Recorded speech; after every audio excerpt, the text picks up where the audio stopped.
All right, welcome back. We're here, part 2, episode 3, All Talk Wrestling. Same crew of guys here. Just touching base on a comment that Armand made beforehand about Roman Reigns, pretty much saying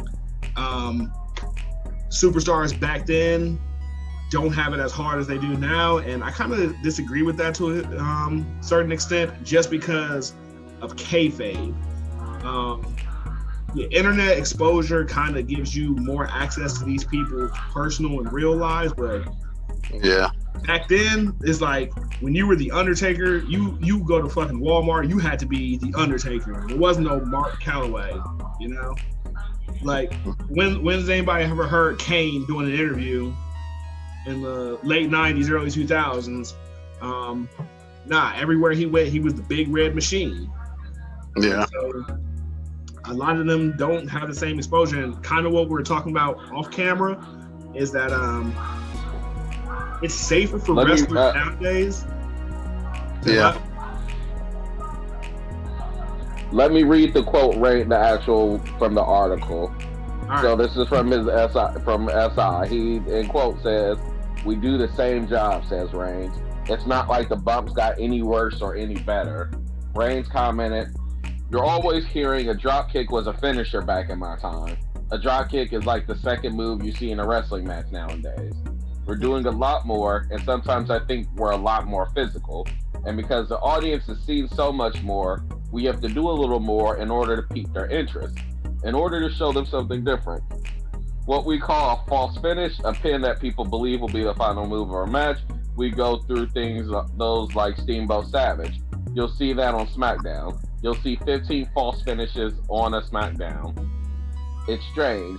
I really feel like he misspoke because Mark is a really good guy. He's very knowledgeable. Obviously, he has a ton of respect for the business. Goldberg is just Goldberg. Who cares? But he's going to talk about guns and knives. But he's talking about guns and knives in the locker room. Come on. You guys traveled just like we did. Did you really get that stuff through TSA? Just so everything's happened back then. He ran them for filth. I get okay, but what he's not understanding is a lot of these superstars had to travel through rental cars. A lot of what the Undertaker, just because here's the reason that a lot of them had to travel through rental cars. Not too many of them under certain circumstances were going through TSA, customs, weren't going through airport travel at all. Because depending on who you were, you had an image to uphold at all times. You couldn't not be Undertaker while you're on a plane. Like, you have to be Mark Calloway, and that's not who you are. You are the Undertaker. So you can't be... That's not true because Jericho's in character 24/7. So was MJF. Yeah. Okay. But their characters are not gimmicks. Their characters are not gimmicks. On a plane. It's different. Their characters are not gimmicks. It's easy to be an asshole. It's easy to be an asshole. Like, all of us got a little bit of asshole in us every day. We can be that in Arby's or in Walmart or over the internet or whatever. It's easy to be an asshole. It's not easy to be an undead mortician. Gimmicks are not really that popular anymore either. No. Yeah. Everybody's just a regular guy wrestling, whatever. Yeah. But And because, the killing of kayfabe and all of us coming to the conclusion that, yes, this is all formative other than that one guy. It's still real to him, but not to us. Undertaker's probably talking about back then too. They didn't really get paid like they do nowadays either. They were sleeping in their cars. No. Kayfabe is only real to Jim Cornette. He said Sonya Deville and Mandy Rose should be fired. Oh yeah. Those people broke into Sonya Deville when that guy was stalking Sonya Deville. He said they should have been fired because they were feuding at the time. Yeah. I think that's so crazy because when you're friends, you put on the best matches. I mean, look at Triple H and Shawn Michaels. Yeah. When I was a wrestler, my best matches was with my best friend. We tried to kill each other. You just know that your friend can take it. They're not gonna give you a receipt later. You do that with somebody else, they're gonna they're gonna bust your mouth open later because you hit them wrong. That's You why hit your friend wrong. He's like, let's do this. that's why the Sami Zayn and Kevin Owens matches in NXT were always fun because they like this Yeah. outside of the ring, but in the ring, you couldn't tell. Motherfuckers hated each other. Like Shawn Michaels and Razor Ramon Yeah. Good point. matches were out. Have a best friend match like Hulk Hogan and fucking Shawn Michaels at SummerSlam. We was flopping all over the place. Oversell everything. One of the biggest FUs I've ever seen on a live TV show. Like, you just don't care. That was the reason why Austin didn't want to work with Hogan. He's like, no, Hogan ain't doing no favors for anybody. Yeah, Hogan, I don't think Hogan seems to have stuff sometimes. Can you imagine Hogan trying to sell a stunner? Did you hear he wanted to try to come back a couple years ago? He was training. Ooh, Austin? I remember hearing Hogan. that. Hogan. Thank God it didn't happen. He might as well, like, okay, if he wants to go back to wrestling at all, go to AEW. No, none of it. Stay where you're at. We're not Show gonna up make every once in a while. Like, we're not gonna make it seem like the only reason I say go to AEW because the common casual WWE fan, especially the one that shares the demographic that we do, don't give a fuck about him anymore. I mean, I guess that wouldn't matter wherever he goes, but especially in WWE, like, nah, fuck you. He can bring him back all he wants, but he's just tainted. Just be the icon and the immortal and show up every so often and, you know, tell us to say our prayers and eat our vitamins and go sit back down. We don't need that. We don't need it. We don't want it. Whole time they were swearing and taking steroids. Yeah. He probably overcharged AEW like he did Impact. Yeah. Yeah. And then he'd want main event booking. I don't want to see Kenny Omega versus Hulk Hogan. Fuck no. Because the second that Hulk kicks out of a one-winged angel, I'm turning to the stage. Would Kenny Omega be able to get him up? Yeah, first off. Because remember, he's billed at 6'4", almost 400 pounds. So let's start there. Moxley would give him paradigm shift, and he'd just Hulk up after that. Yeah. A B trigger that would never no. Underselling the B trigger. That don't work. Underselling the B trigger, you gotta be just not trying. Yeah. Yeah, no. But nah, that One thing I didn't discuss about the Royal Rumble, I will not be surprised if we, speaking of B trigger, because it's a similar move, do not be shocked if we get to see an appearance from UE. I was thinking, don't be surprised if we get Tessa Blanchard. only. I'm good on her. Don't be surprised. I'm good. But like, I don't know. Why would she go to WWE? Like, even in the main roster, their women's division. Because the money's there. The money. It is. I'm like, but that division don't need her at all. They don't need half of the people they have. No, she would be smarter to go. AEW would be the better if she's going to leave Impact, go to AEW. No, the women's division needs. I don't see her getting the Impact World Championship back. Like, nobody would watch a Tessa Blanchard versus Rich Swann or Moose match. I wouldn't. For the damn sure. He's done with it. No, just let build the knockout division back up if you're going to put her back. No, they released her because she wouldn't come back to the States to drop that belt. I mean, it's not that I don't even know. Was it that she didn't want to or she couldn't? She didn't want to. She wanted them to pay her on top of her salary to come back and drop the title. Wow. It was the middle of a pandemic, like, and she resides in Mexico, like. Yeah. I didn't see an issue with that. And at the same time, I'm hearing like a lot of the people in AEW like don't really want no parts of her. I mean, oh yeah, because backstage politics, like Yeah, a lot of heat with people. that's why I'm thinking when you say it doesn't help when you say racist things when the boss's wife is black. Yeah, it doesn't help. Yeah, which is why WWE would probably be the perfect place for her. You're right. And they would give us Tessa and Lacey versus Naomi and Bianca. Yeah. Just because that's good old WWE. Yeah. Good old family television. Okay, so I thought about it, and you guys know how y'all talking about the Triple H and the backstaging politics and shit like that. So I asked a question a long time ago. When's the last time WWE had a leather strap match between a white superstar and a black superstar? The Rock and Triple H, I remember you asked that question. People. I think they were the last two people where it was like an African American superstar and a Caucasian American superstar in a leather strap match. And maybe back then, I think they know that's. I think even Vince doesn't want to mess with that one. No, don't do it. Like they got heat. What was it last year when Kofi got handcuffed to the post?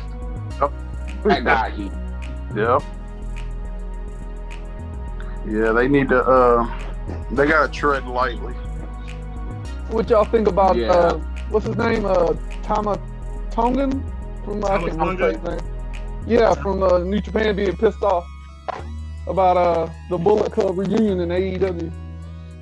I don't blame him. I think he has a legit beef. I don't blame you. Bullet Club is a New Japan faction. Yeah. Bullet Club never traveled anywhere else, and if they did, they were still intertwined with New Japan. AJ Styles, Prince Devitt, fucking Kenny Omega, they were all New Japan. They went over to the States and became the Elite, or they became the OC or the club. They were doing all these other things, but the actual Bullet Club, New Japan. And I kind of feel him being pissed off because AEW were filing for trademark licensing for Bullet Club. And it's like, bro. It was for Too Sweet. Oh, Too Sweet. Okay. Which but then again, it's impossible to get trademark for. Too many people. Like, Nash shows up on Raw tomorrow, he's saying Too Sweet. Yeah. Now, I think WWE would have something to say about that. Like, the only like intertwined relationship we'll have between AEW and WWE is that lawsuit when AEW tries to push the Too Sweet gesture or trademark down, and WWE just nope. Then squash it immediately. Didn't that start with the Click anyways? Yeah. Mm-hmm. They're just trying to here's the reason why, because guys like Triple H who are under contract with WWE, here's an outlier I can see.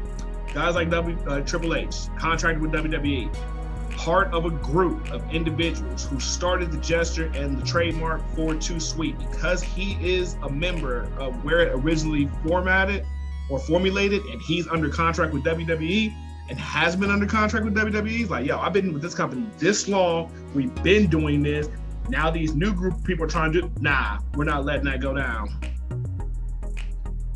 He won't. He's trying to make them WWE work with him. I don't know. I doubt they're going to do it the way he wants to do it. That ain't going to happen. And they did do that Justin Liger thing. That was pretty cool for him to come over and wrestle Breeze. Who knows? So Vince kicks the fuck. I would love for so Impact and AEW has their working relationships. I would love for New Japan and WWE to rekindle some type of previous relationship like they used to have, because they can all benefit from it. They get stars from New Japan anyway. Shinsuke Nakamura and definitely one of the main examples of that. And hell, even AJ Styles, because AJ Styles was in New Japan Pro Wrestling before he came to WWE. So it's you get good stars. Those are exceptions to the rules, because at this point, other than the Great Muta himself, Shinsuke is now officially your biggest Japanese name. Which I need the Hall of Fame to give that man Muta some love. But anyhow, just imagine. Kenta was a high or higher. Kenta. Just imagine Kota Ibushi or Tanahashi coming over to the WWE. I think it would be great moves. Linking up. He was in the Cruiserweight Classic. No, he was, but I'm saying like if he comes over and is like a main star of WWE.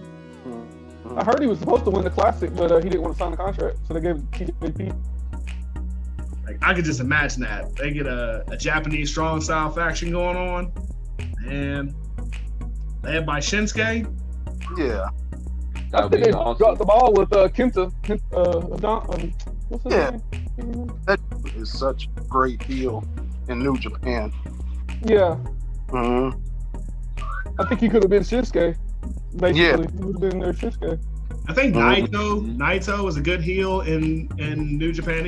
Even though he was a heel when him and Chris Jericho was kind of going at it, he kind of played the role as a face, and I guess that's what the main guy that's their champion, right? Like a lot. He's multiple champions. You said what? That's the guy that holds the championship a lot, right? Naito? Nice, yeah. And see one guy with the championship a lot. Mainly the IWGP IC championship. Like outside of Shinsuke Nakamura, when you think of the IWGP Intercontinental Champion, I think of Naito. Yeah. Shinsuke Nakamura is the one that comes to mind first because he's like the greatest IWGP Intercontinental Champion, but Naito definitely comes to mind second. I would think of Naito because he just like dragged it, hated it so much. I don't know. Like he was always the Intercontinental Champion, but he would like drag it to the ring because he didn't like the belt and he wanted to be the world champion, but he just kept missing his opportunity after he lost it. I mean, it happens.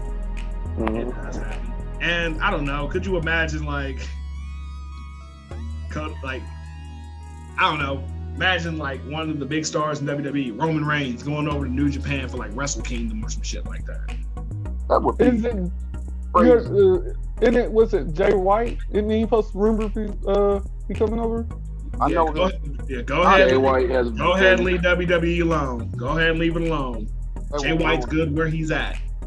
I wouldn't even suggest he comes to American territory. He can stay in Japan. They would ruin him. That's been a rumor for about 2 months now. The one that I did want to come to WWE, and I guess this is at the time the Cruiserweight division was at its peak, was Marty Scurll. I felt like getting the bad guy Marty Scurll in the WWE to some capacity would have been huge, even if he was just in NXT. But of course he got all that shit going on right now, so I'm not gonna hear too much from him. Yeah, and then where Priest came from too, wasn't it? Priest came from Ring of Honor. Yeah, Ring of Honor. Punishment Martinez. I like Priest a lot. Did anybody watch the Superstar Spectacle? I didn't even know that was coming on. They just showed up on my timeline. Yeah, they just kind of said it, mentioned it Monday night. It was like, hey, AJ Styles is going to... And they came on at like, 2 in the morning or something crazy like that? Something. Was it an Indian show or something? Yeah. I just remember like constantly like bringing up the matches, and every time they would put it up, I'd put the Snoop Dogg emoji under it. Like, who? Like I kind of skimmed through it. It really wasn't much. You can't just put these people out there like without nobody knowing any advertisement. Well, I think that the build-up was for India. Like they know who these guys are. Well, yeah. And I love the fact that they're expanding to India. Like, do I believe that they're gonna have an NXT India brand? Yes. They got one in the UK. They got one, of course, here in America. The other two places, I wouldn't be surprised to see them eventually put an NXT brand in, is Japan and I think you got to go South America next. I was gonna say Canada, but I wouldn't be against that. But that's kind of dipping into the lucha territory.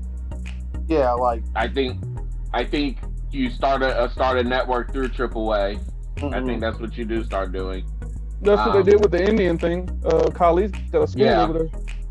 Yeah, because you're not going to Japan.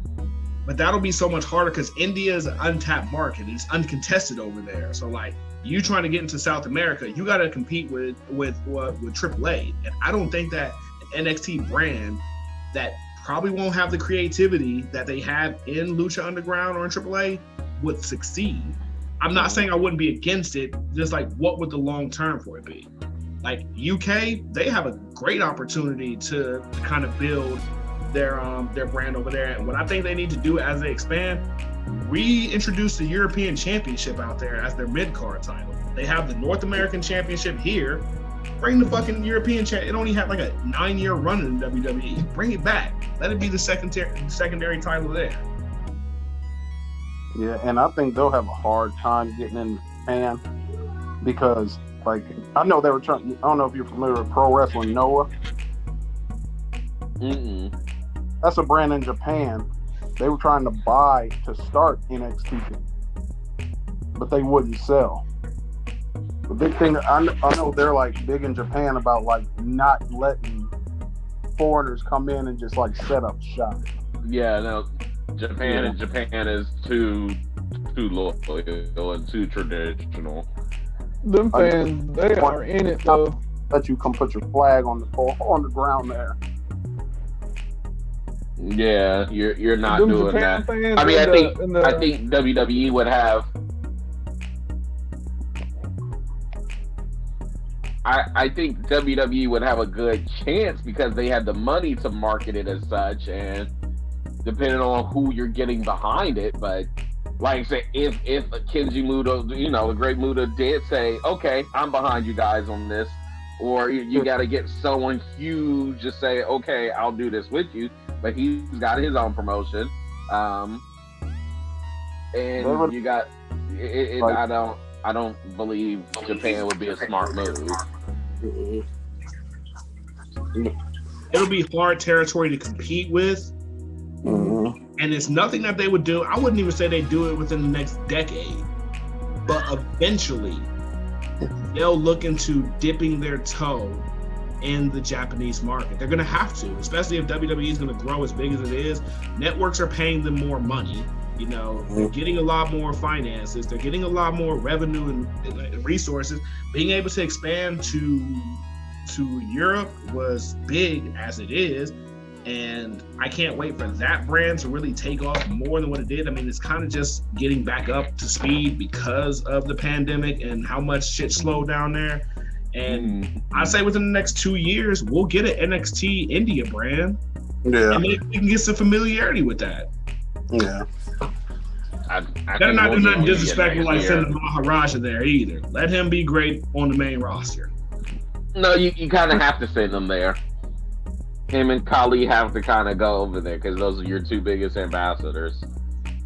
Considering Jinder Mahal's Canadian. Like 30% Indian. Yeah.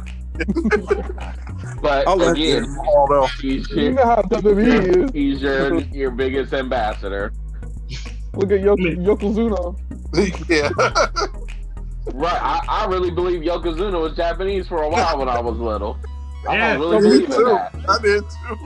Whole time the man was a whole Samoan. Yeah. Right. I mean, well, speaking of which, what was the I don't know. What was the white guy's name? He was white, but they kind of portrayed him as a black man. I forget. What was his fucking... Oh, I know you're talking about. He would wear the shikis and koofies. Yes. Yes. Like, what was his name? Somebody gonna say it. Somebody's gonna say it at some point. Yeah. Hakeem the Dream. I think it was like something like that. Hakeem the Dream.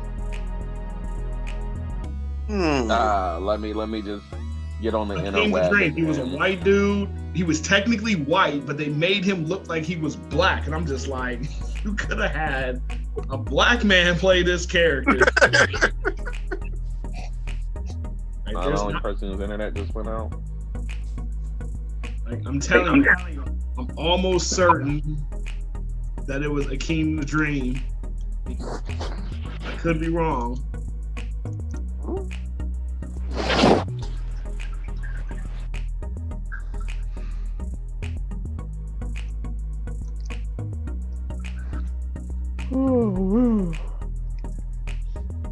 Yep, in WWE, one man gang, Akeem the Dream. Yeah. Yeah, I remember that dude. As soon as you said the one man gang, I started. One man. Brody is. I'm sorry to have to disrespect you like this, Armand. Brody is hummus and crackers eating white, but yet they had him play. First off, hummus is Greek and Mediterranean, so. But a lot of people who are our fellow Americans from the mountains of Caucasus likes hummus. Hummus is that shit. You said how much is it? No, hummus, it's delicious. I didn't like it. I know this is a wrestling talk, but I gotta say, I tried hummus before. I didn't like it. I did not. So like, you gotta get that shit fresh.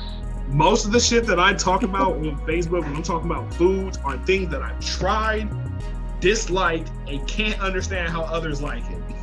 Hummus is one of them. I think I tried roasted garlic hummus.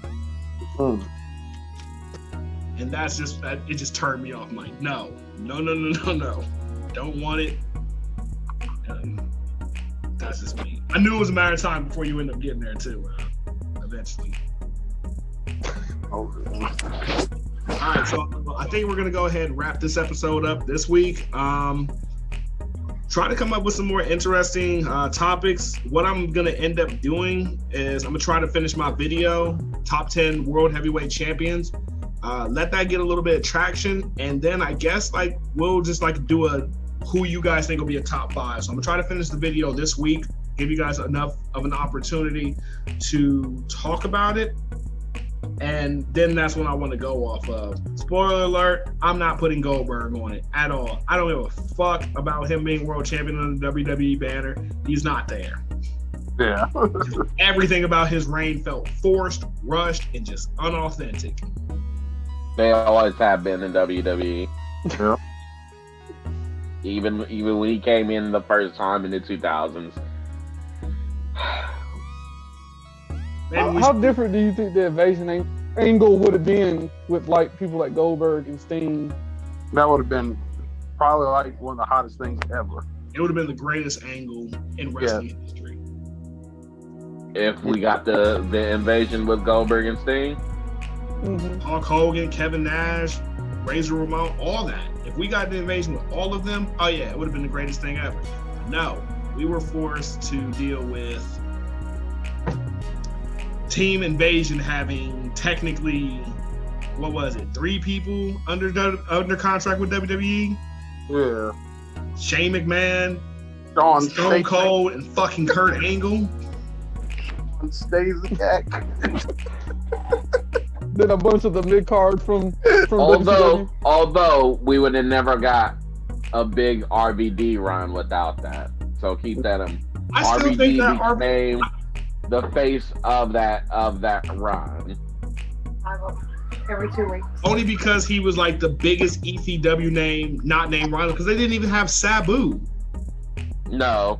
They was misusing guys like Raven. Thank God. I've never been the biggest Sabu fan. Didn't have Sandman. Taz was relegated to a desk. Yeah. Yeah. It was. So, I mean, if we got the true invasion people, yeah, it would have been even bigger. It was already big, and I remember loving the storyline. Remember, those are some of the greatest endings of Raw and SmackDown that we had ever. Yeah, younger me loved it, but thinking about it, it's like, dude, this could have been so much better. They made go back and watch those endings of Raw and SmackDown. They made one of the greatest WCW champions of all time a fucking stalker. They made one of the best wrestlers of all time a mop lover.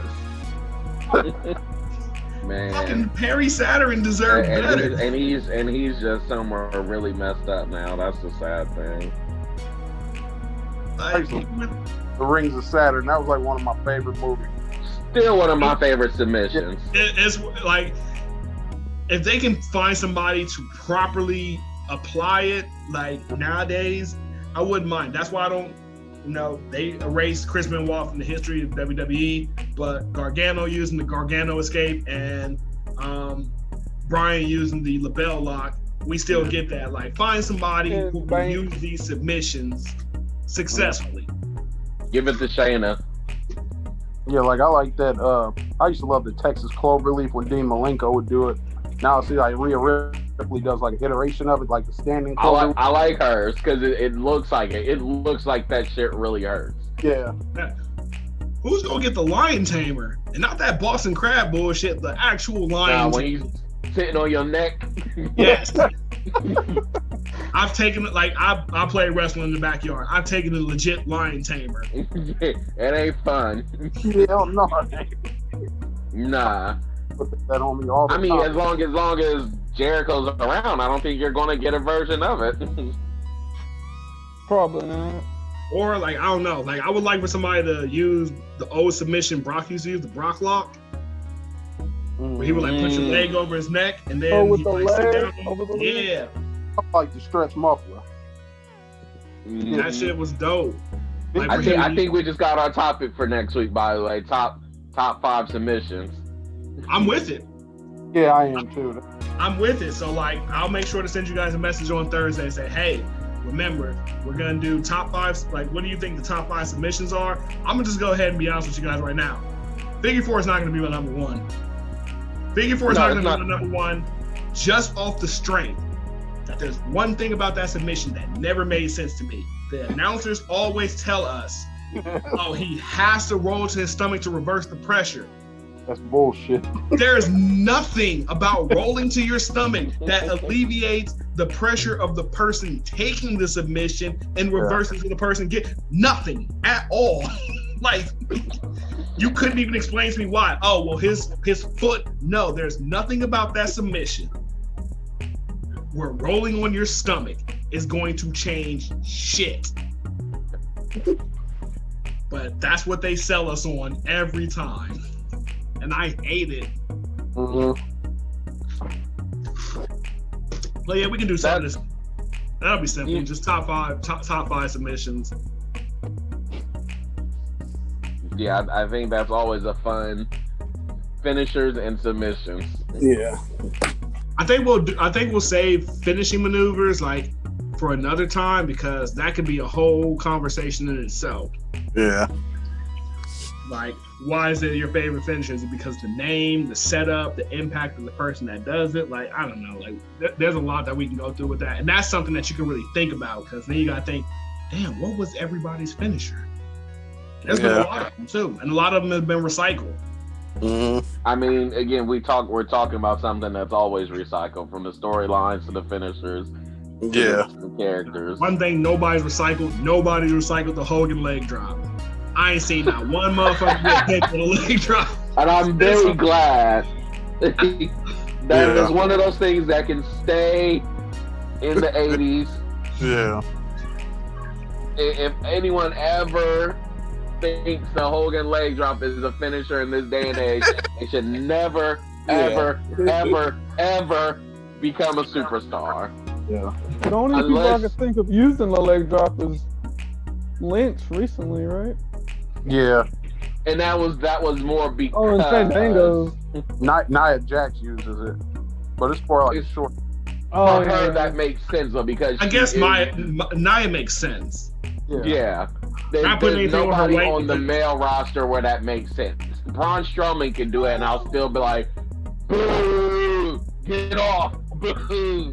Now, I like Braun Strowman getting the running power slam because that's when he had the little spinning cutter he had. I feel like big dudes don't need cutters. I hate that. I hate it. You don't need cutters. It does not look painful from a person your size. You need something where you're putting asses on mats with impact. I just hate how a lot of stuff is overused, like cutters, and super kicks, like DDT. When somebody showed up and he hit you with that, it was over. That's the end of it. and now everybody just super. I don't mind the super kick being. First of all, it's not a super kick if it doesn't put you out. Let's just go ahead. Yeah. And I said that the first week. It's not a super kick if it doesn't result in a pin. You know what? Shawn Michaels' finish maneuver was never called a super kick. It was always called sweet chin music. It was sweet chin music. As long as, the way I feel, as long as you have a name to go with it. Oh yeah.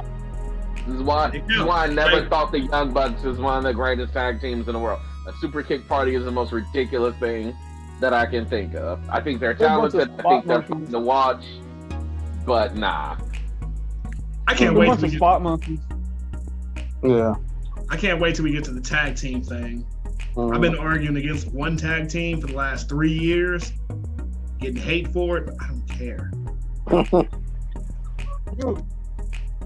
You said who? Yeah. Edge and Christian. Oh, you did. Oh. Yeah, you did. Edge and Christian are not in my top 5 greatest tag teams of all time. Somebody buried me for saying that. I'm like, bro, they had 7 tag team championship runs in a year. It is a respectable. They had argument. a great year as a time. That's it. Yeah. But then, like, when you think about great tag teams, you got to think of them like on the same level. That's why I don't think the Hardy Boys were such a great tag team. You could always tell who was the star of the group. Shit. If it comes down to this great tag team, just in general, Brainbusters. Yeah. I'm not going to argue against that. Or LOD. Yeah. LOD, Team Canada, Von Elricks. If we just had to talk about the territory wrestling, like, yeah. All right, so now we're gonna go ahead and wrap up this episode of All Talk Wrestling. Next week, we are going to talk about Raw. Not much there. NXT, Impact, and SmackDown, and AEW. We'll review the Royal Rumble, and we'll go ahead and have the main topic. Or the fun topic. These are just going to be fun topics, not main topics. So the fun topic is going to be top 5 submission finishers or submission holds in wrestling. Doesn't have to be WWE, just wrestling in general. So it was good having you guys here. We'll reconvene next Sunday at 7:30 p.m. Isn't that Super Bowl? We'll reconvene next Saturday, 7:30 p.m. All right. Y'all have yourselves a good rest of your Saturday night. All right.